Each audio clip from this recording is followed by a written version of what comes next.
del Valle del Cauca.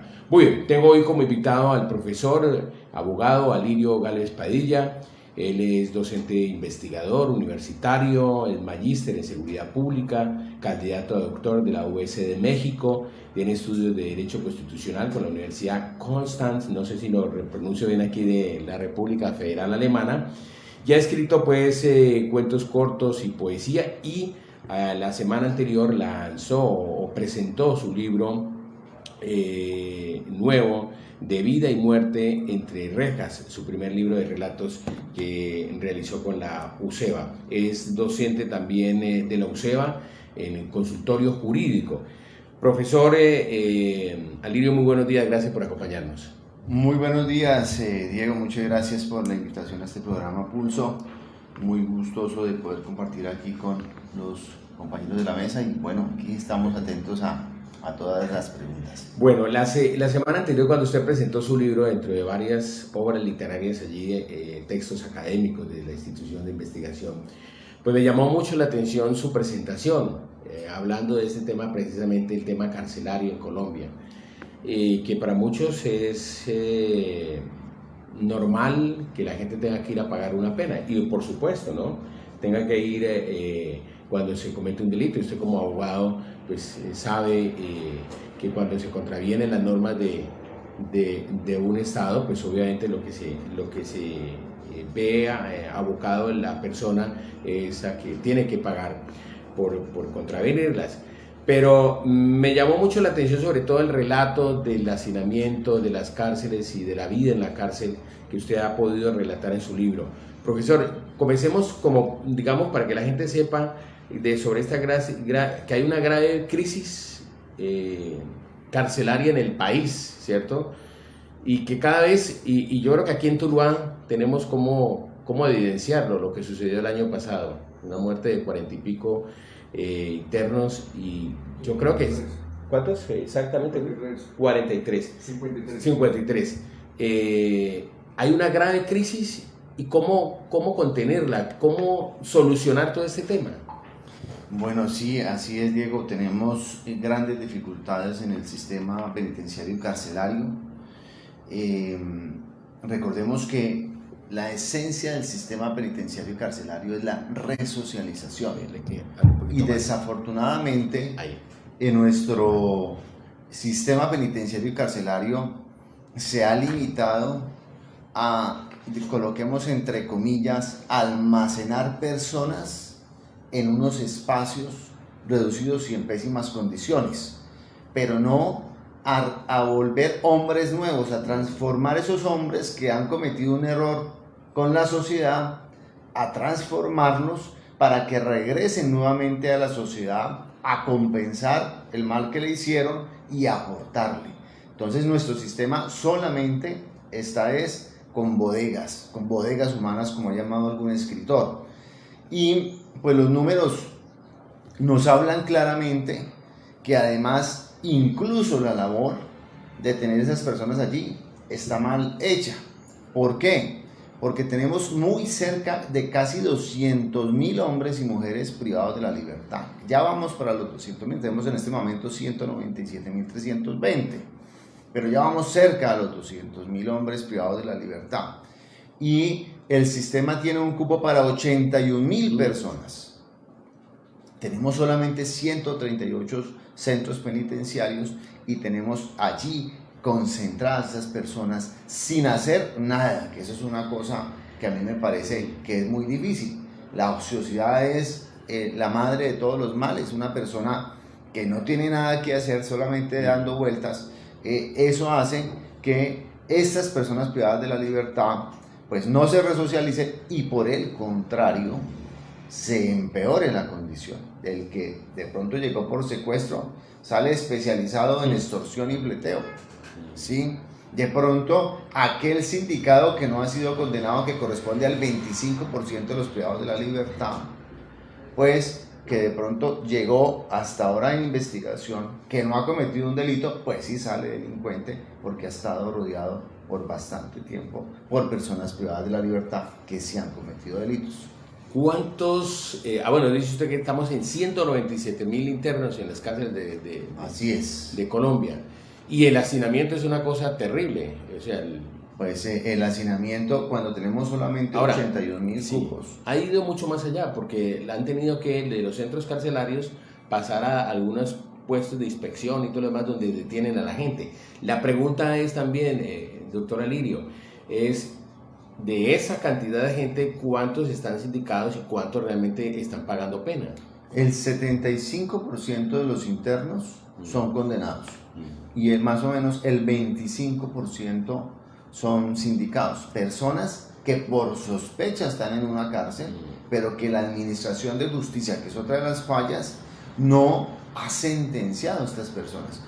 Cuando una persona en calidad de sindicado paga la pena sin tener una sentencia, aunque hubiera cometido el delito, él se siente injustamente tratado por el Estado, aunque hubiera cometido el delito, porque no tiene una condena.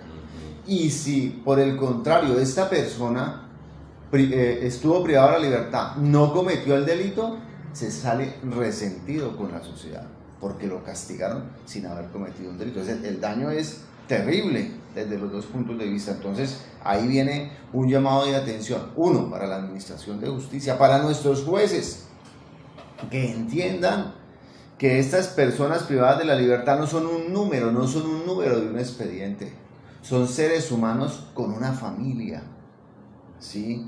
Son seres humanos con dignidad que deben ser tratados oportunamente por la Administración de Justicia, y si realmente han cometido un delito, pues que se condenen, si no, pues que la Administración defina su situación. Sí, que acelere. Por estos días, y por eso el tema suyo está muy en boga, ¿no? Hay una pelea entre el presidente de Colombia y el presidente de El Salvador, Nayib Bukele, ¿no? Es el presidente de El Salvador. Porque allá el presidente ha decidido que hay unas prisiones especiales y que realmente hay que tratar al criminal de esa forma, como lo hemos visto en fotografías y todo lo demás. El presidente de Colombia plantea, digamos, un tema de resocialización, pero también aquí hay también, frente a eso, hay también un susto grande, y la gente se pregunta, ¿cómo así que una nueva medida del Ministerio de Justicia va a plantear que los que están en la cárcel salgan nuevamente, tengan una especie de fianza y vayan a la calle? Y lo que dice la gente, doctor, es que los malos van para la calle y los buenos, pues digamos, les va a tocar que irse para la cárcel para protegerse. Pues en el gobierno pasado, el presidente Duque, aprovechando la coyuntura del COVID, sacó 27.517 reclusos a la calle. ¿Sí? Pero, pues por las medidas en ese momento.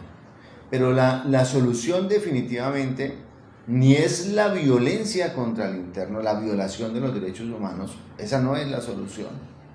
La solución tampoco es hacer 1000 cárceles, tampoco, porque cuando uno analiza la situación social, encuentra que hay elementos de base, por ejemplo, como la desigualdad, por ejemplo, como la falta de oportunidades. Una cifra: el 73% de los privados de la libertad son menores de 45 años, una cifra sorprendente. Quiere decir que personas en plena edad productiva, menores de 45 años, están privados de la libertad, ¿sí? Solamente el 3% de los privados de la libertad tuvieron una oportunidad de hacer un semestre en una universidad o un semestre técnico. Quiere decir que también estuvieron fuera de la posibilidad de educarse.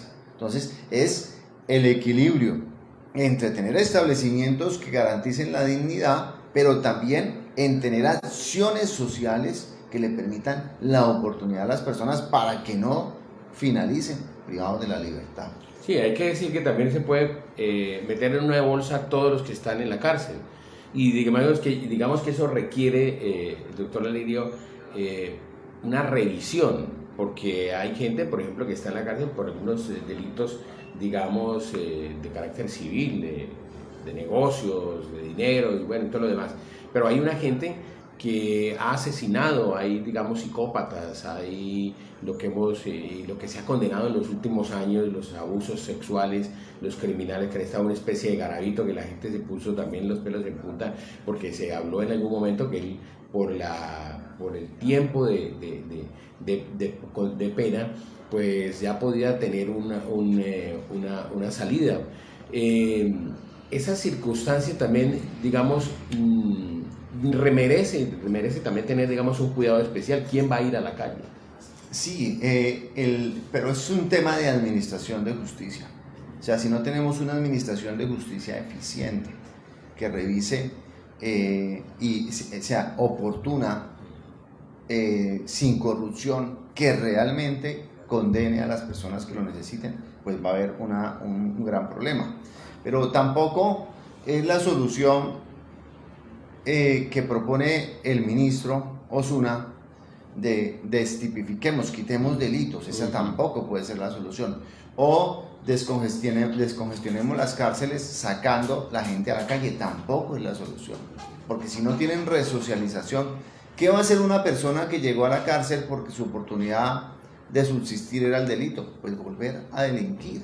Y vamos a estar en un círculo vicioso. Y ahora otro tema gravísimo que está pasando, y es que el IMPEC prácticamente dijo, ya llegué a mi cupo máximo, entonces ahora el problema se lo están trasladando a la policía y a la fiscalía a través de las unidades de reacción inmediata. Tenemos 22.000 personas en estaciones de policía. Si eso es transitorio, las estaciones de policía no se hicieron para retener por mucho tiempo a las personas. Pues hay mucha tela que cortar y yo creo que habrá mucho más espacios en estas mañanas para invitarlo, profesor Alirio Galvis Padilla.